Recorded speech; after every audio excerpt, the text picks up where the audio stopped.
As can be seen, there has been someone doing donuts in the car park here, and it has thrown rocks out onto the road. See that? See that there? That is a loose rock. If you'll look here, you'll find numerous loose rocks.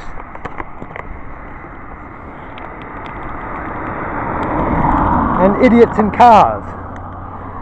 See, more numerous loose rocks. See that rock there?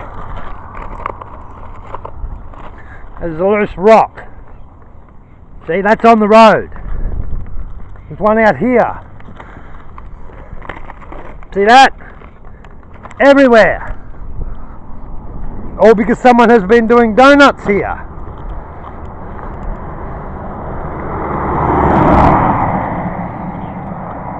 Right, I know whether you can see it from this angle. Now, loose rocks. Zoom, you bastard. Sorry. No, not real good. But you will notice. Now zoom out. Right? You'll notice loose rocks all the way over onto the white lines. Loose rocks on the other side of the road.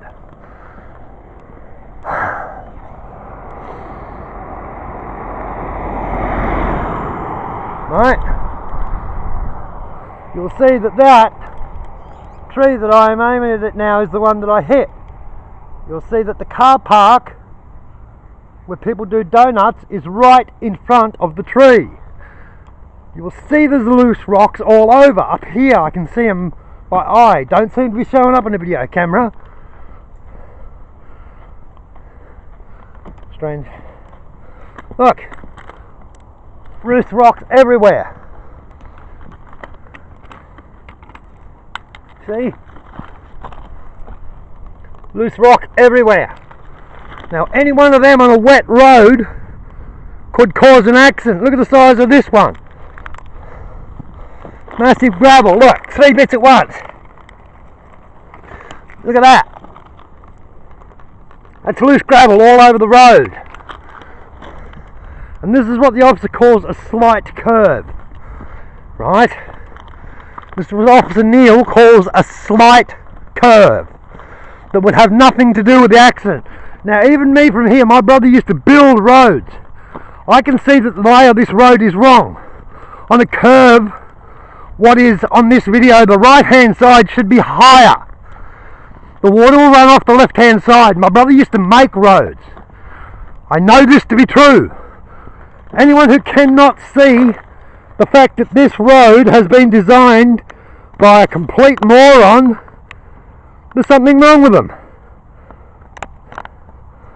Right? The road has, like a flat road should, both edges are lower than the centre. But on a curve,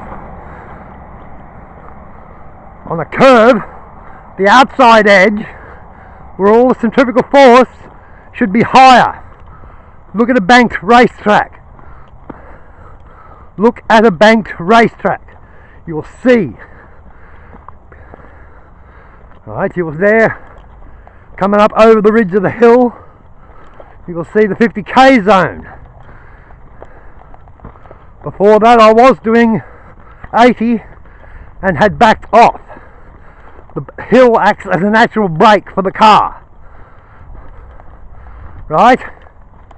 Now, this is what, right, now I am standing in the middle of the road. See the tree down there? Now I've got a car coming behind me. You've got to do this in the daytime because at night you can't see nothing. Right, I'm standing in the middle of the road looking straight ahead. You can see my car and the tree in the distance. But the tree that I hit is actually way around the corner. Now this is a slight corner to Constable Neil. Now if this is slight, I would hate to see what he calls a very sharp corner. because this is anything but slight, as these cars will illustrate as they go around and disappear around the corner.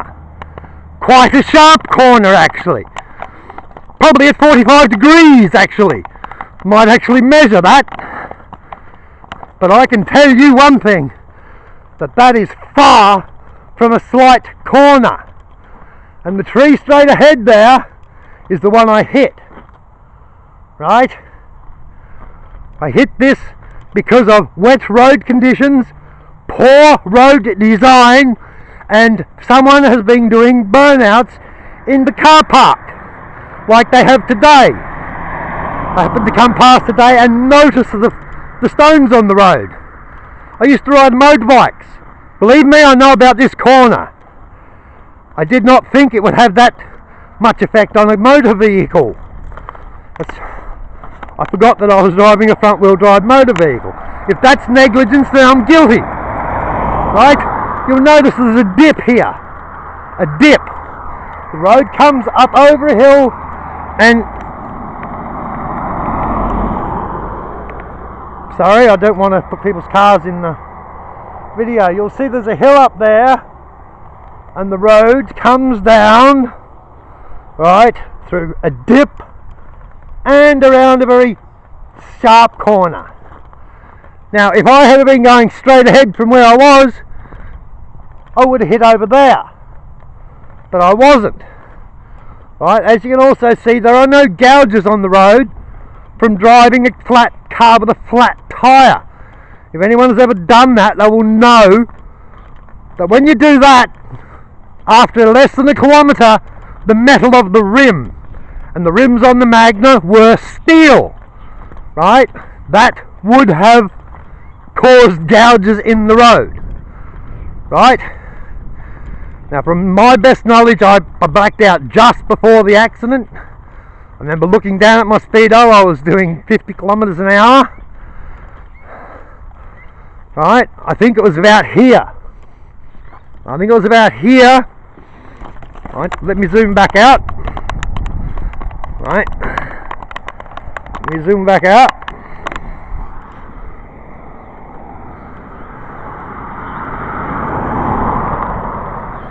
I think it was about here that the back of the car kicked out. Right, the back of the car kicked out in this direction to the left. Right, now me being used to a rear wheel drive car because I've been driving since I was 6 years old, I put my foot on the accelerator to make the back of the car straighten up. The back wheels, a limited slip diff in a vehicle usually like I drive, both wheels will grip and will pull the back of the car back around, straightening up the front. Unfortunately, I was in a front wheel drive car, right, and that has pulled me back around. I remember, right, as it come back around, I remember in the headlights, I mean this was all on the dash cam, that the officer never got off out of the car, despite the car being covered with stickers warning of 24-hour surveillance, like all my vehicles do, right? And this is where the left hand, the passenger side front of my car came in contact with quite a large tree, right? The car spun around and ended up here. Now this is apparently where I got out of the vehicle onto the ground. Now someone else was here because they come across. Now it couldn't have been anyone from these houses. It must have been another car come along. It's not mentioned in any police report. My mother was speaking to this person on the phone, right? Because I rang her. Apparently I don't know. The last I remember, I was about here. Yes, this would be about where I was in the car. My headlights were shining straight on that tree, and I went, uh-oh, and I knew I was dead. I knew that was it. I knew I was dead. I woke up in Wagga Base Hospital with a doctor over me. Thought I was dead. Yes, this is, I mean, these trees here, I don't know whether that broke off when I hit it, I've got no idea.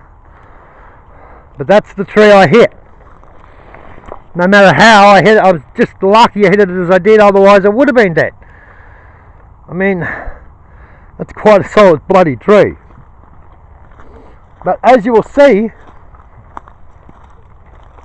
right, this is a very, very, very sharp corner. It's way less than a kilometre from thing. This is the actual corner here. Well, I'm going to wait until the car comes along to show you just how sharp this corner is. Right, now he's saying it's a slight corner. This is just but one of the factual errors in the statement of facts. I use that word loosely, sorry. No disrespect to the court, but I use that statement of facts very loosely.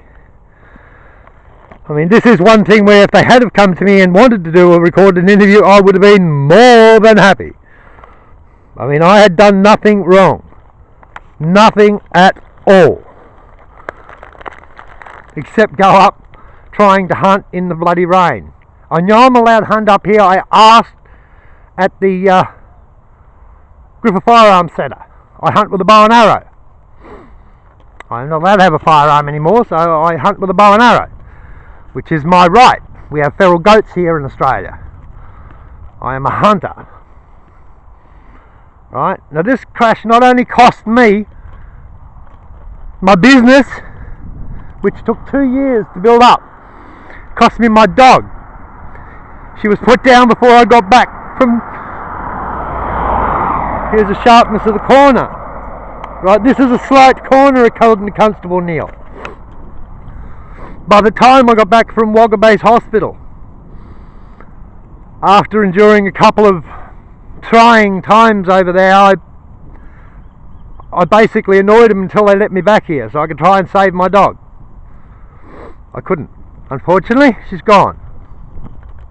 And now I am before the court like I had swore I would never be ever again, except to help someone get out of a situation by giving them a job in my business, which is now gone. My personal life is just about gone.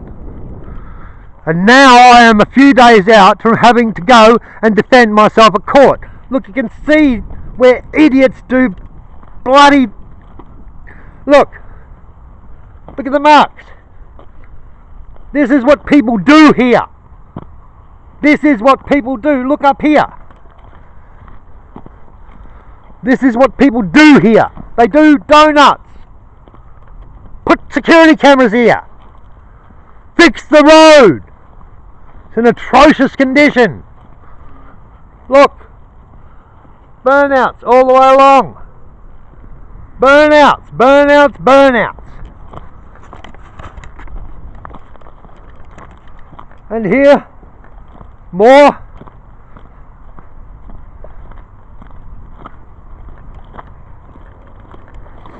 Now, here comes the slight corner. Here are burnouts. Donuts. Right? But I'll tell you one thing, that is not a slight corner. The whole design of the road is wrong. I mean, you can see it. Anyone who knows what they're doing regarding building roads, which my brother was a road builder, knows that you put the edge where the majority of the weight as the car is coming around the corner. It's centrifugal force. The car is trying to push itself off the road. So you angle the road to suit the car. Right? Once again, the tree I hit, the slight corner that was supposedly no contributing factor on a wet night where there are zero street lights. Zero street lights at all. Considering it's a well lit up area. Considering it's a well used area, sorry. It should be well lit up. Okay. That should not be any more needed for this. There should be an end to the situation. Thank you for listening, and bye.